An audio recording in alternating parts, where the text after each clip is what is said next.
I have a confession. I haven't decided my league starter yet, but what I have decided is my league start money-making strategy.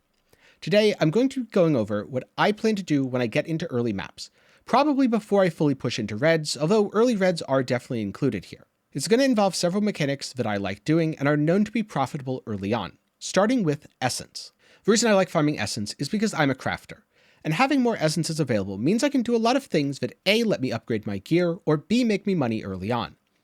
For example, if I'm playing a bow build, I can throw essences of dread at it, and if I get an upgrade for me, cool. And if I don't, I can sell it to Explosive Arrow Ignite or Toxic Rain, assuming I'm not playing those builds myself. Obviously, dread only works if I'm using a bow gem skill, but early league, that's probably what I'd be using anyway. Or I can buy uncorrupted sixlings and throw essences of greed at them. This means a relatively low level chest can still possess a high value of life, which means it's pretty easy to resell. Or maybe I need to upgrade my weapon. Well, any old fractured weapon should do, and then just throw an essence at it to roll spell damage or minion damage. Again, these are all really easy ways both to craft for profit and also make money early in a league. Never mind the fact that you can throw essences at boots and get shock avoid or mana reservation efficiency on a chest. There's just so many options. Almost every essence in PoE has some value, and the useless ones can always be rerolled with Harvest, which tends to be very cheap early on. So that's why I like essence. Now, essence monsters do tend to be relatively difficult to kill, so the solution to this is either A, kill them in lower tier maps where they're not as much of a threat, or B, have a super tanky badass build. I'll probably go with the second one here by playing something relatively meta, or at the very least good in the early game. What it is, I don't know. Watch my stream over on Twitch TV/TENKIEI tomorrow when the league goes live to find out what I'm playing. Now, the second mechanic that I intend to integrate is also a longtime favorite, and that's Harbinger. The reason that I want to do Harbinger is it gives you currency drops that you don't have to think too hard about and can sell relatively quickly. Whether this is fracturing shards or just straight up exalts that I use to slam stuff. Alright, maybe I'm not going to sell the exalts too quickly because I'm definitely just going to use them slamming. Harbinger isn't necessarily the most optimal thing early league. I'm pretty sure beasts are actually better, but I like Harbinger more than beasts, and the tree is just slightly more efficient if I take the Harbinger nodes. With that said, while I do like it and I'm planning to include it, I'm not 100% set on Harby, and there's several options in close proximity that I could select instead. For example, strong boxes. Click a box, get some money. Who can complain about that? Or I could go with Harvest. That way I get to reroll my essences without having to buy things. And as long as you can prelay or precast your damage, you'll absolutely annihilate essences, especially if you can scale off of an obliteration. Alternatively, I could just go into map sustain, and grabbing a bunch of small nodes really isn't a bad option early on. My tree is probably a bit hyper-optimized in that regard for more endgamey mechanics, but you know what, I don't have any problems with map sustain most leagues, so I'm not too concerned, and if I struggle, I'll address it when I get there. Third up, I've got Delve, and the reason I'm picking Delve is it's a great early league moneymaker. Things like Curse on Hit sell like candy. People just can't get enough of them, and if you have the right fracture, then you're going to be able to ask 10 divines, 20 divines, or pretty much name your price if it's on a good base. Again, delving isn't going to be for everyone, and it's not going to be for every build, but I have a lot of experience delving, and I know that most of the starters that I am considering are both tanky enough and high damage enough that I should be able to do it without any issues.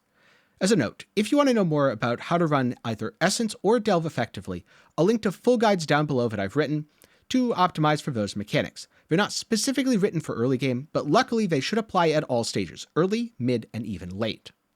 Or at the very least, I like most of Expedition. I'm not a fan of Gwenin. And okay, in recent years, Tujin and me have had our arguments, but it's just all in good fun. However, I really like Rog, and he's one of the best early game money-making powerhouses, especially if you know about crafting and how he works. So I plan to focus in heavily on Rog. If things go to plan, I'll even be buying Rog logbooks very early on. But I'm not going to be doing Expedition in the same way that I have in previous leagues. This time, I'm going for big booms. Extreme Archaeology is cool, and it should simplify the Expedition process, while also applying all remnants to every monster in the entire radius, so the farming should be both faster and more efficient with hopefully better loot. The only downside being that every remnant gets applied, so I'll have to watch out for immunities. I'm sure a few of them are going to be bricked I'm not going to read, and that's going to suck. Overall though, the good ones will outweigh the bad, and with Stream of Consciousness, I'll have enough that I'm not too fussed about it. And then lastly, as I get into red maps, I'll want to focus on an altar. And in this case, I'm going with red altars. I've kind of flip-flopped on this. Some leagues I prefer blue, other leagues I prefer red. But I had a lot of success with red last league, and if anything, I think the prices on red altar stuff is going to go up rather than down. Lots of new players coming in who will need instilling orbs to automate their flasks, and lots of people who need sextants to do more advanced Atlas strategies, because with the 7th gate, there's more room for advanced Atlas strategies than ever before. And speaking of, my tree falls near 4 of the 6 gates, which isn't too far away from the last one. Or I guess last 2. Maybe I'll try that at some point as well. Probably not any time at the start though. But now that I've talked about some of the content that I'm doing, I'm going to talk about what I'm not doing. I'm blocking Ritual Altars, Mirrors of Delirium, and Metamorph. Both because I personally don't like those mechanics, and without any investment, they're kind of annoying to deal with, especially on low gear. So I've decided to just not deal with them for now and change up my strategy later. That's the other thing which is really important to remember when it comes to picking an Atlas strategy for early league. You might have to change it. It could be that Essence gets oversaturated because everyone farms it. Well, in that case, I can drop all of my Essence nodes and pick up my second favorite form of crafting. Or maybe least favorite form of crafting as it almost ruined Path of Exile. Harvest. On the other hand, scarab prices could be really high, in which case I can shift over into strong boxes. I might fall out of love with Harbinger, but fall in love with Einhar instead because beast prices end up going on the rise. All of its flexibility is built into my tree, and I can use the same core while picking up a few nodes here, a few nodes there, and having no issues overall. But of course, none of this gets to the big question. Will I be farming Trial of the Ancestors? The tattoos look awesome, and I definitely want to, but I don't yet know how lucrative it's going to be. Will this be an endgame activity that I really focus on, or is this just going to be something that I do on the side because I'm having fun with it? I guess if you want to find out the answer, get subscribed and maybe leave a like while you're down there, because I'll definitely be giving my thoughts on the league mechanic very shortly after it comes out. So now that I've talked about the general and overarching ideas for what I want to do, let me go over the exact tree that I'm using and why I've taken some of the individual nodes. So starting off, Prolific Essence to get an additional essence in every map. These will be my first 4 points. From there, I'm going to move over to the right and grab Hunt for Answers. That way I have 12% chance to get an expedition encounter in my maps. This won't do too much immediately, but will come in handy later. After that, I don't know that I'll pick up the blockers instantaneously. I'll probably path up to Ominous Arrival first. This way I have an Essence and a Harbinger in every map, with a good chance at Expedition. I don't know that I'll pick up Pact with Energy till later as well. But I will definitely get Stream of Consciousness.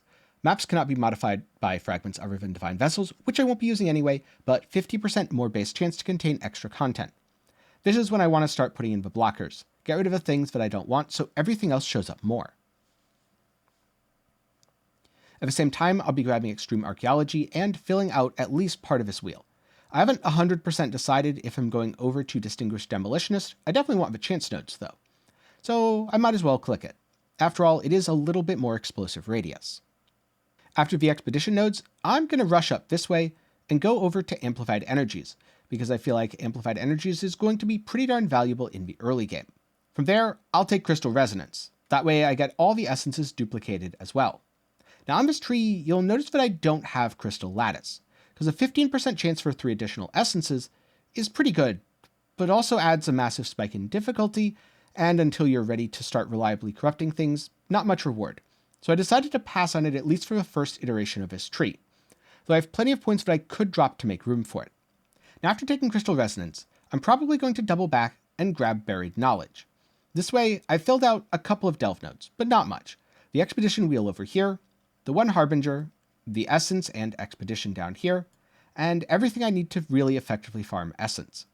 Now, if I can say the word Expedition instead of Essence, I've mixed these up a horrifying amount of the outtakes. I'll next come to Buried Knowledge, rounding out my Expeditions.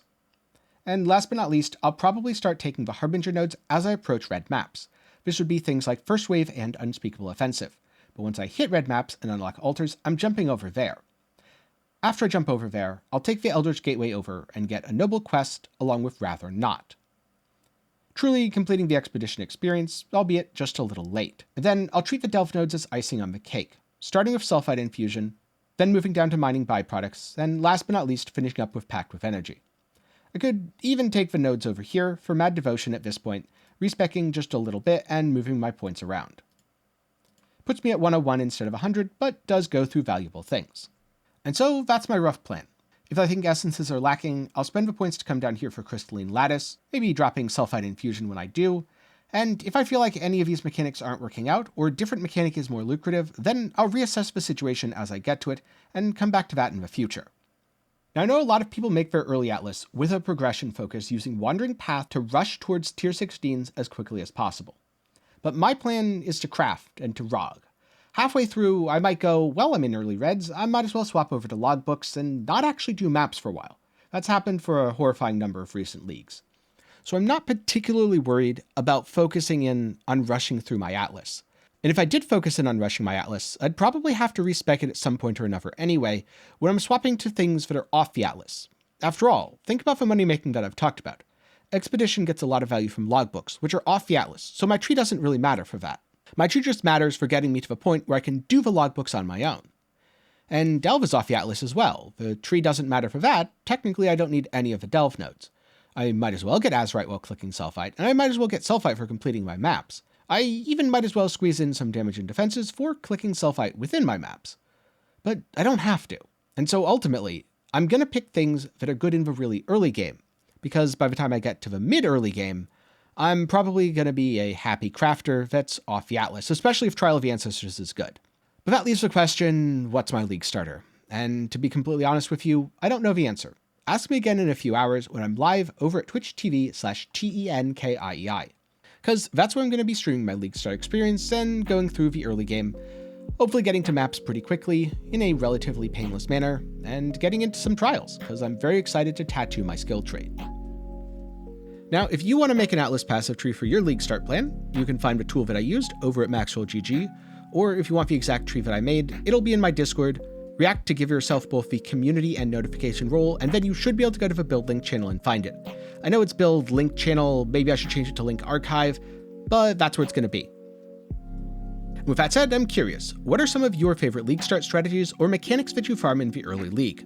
Leave your hot tips down in the comments below. If you're like me and haven't decided on your league starter, I've got 10 meta recommendations and 3 off meta recommendations, all of which should give people a good start. On the other hand, if you're curious about more farming strategies, maybe you want to know the impact of all 16 keystones being added this league. Or if you like keeping up with the tattoos and want my thoughts there, yep, I've got a video on that, and I've also got a video going over my Righteous Fire Juggernaut and why I think it's still a good choice in 322.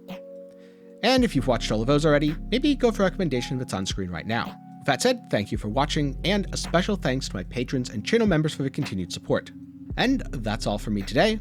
I hope you learned something. Maybe this helped you decide your league start money-making strategy. Good luck on your league start, and I hope to see you again sometime soon. Maybe later today over on my Twitch stream.